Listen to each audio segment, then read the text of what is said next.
It's clean with Bryce Young at 2 to Houston. Should be, but it's Houston, so you never know, Yeah. right? I mean, even with Nick Casario there, I think he's more of a textbook drafter. It should be pretty clean there. Interesting. Who do you anticipate will be the best player available for the Falcons at 8 right now?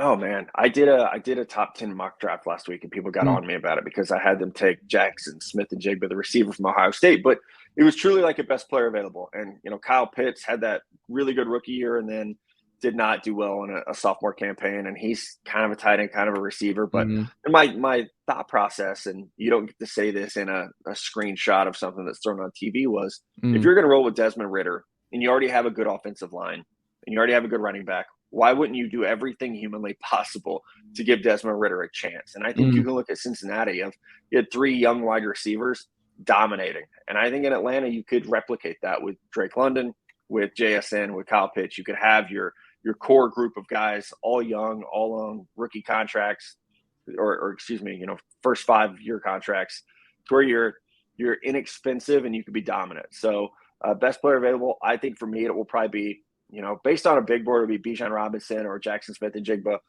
For their needs, a pass rusher like Lucas Van Ness from Iowa, I think it makes a lot of sense for the way they're building that team. But Atlanta's one of the dominoes that'll be really interesting to see which direction they go.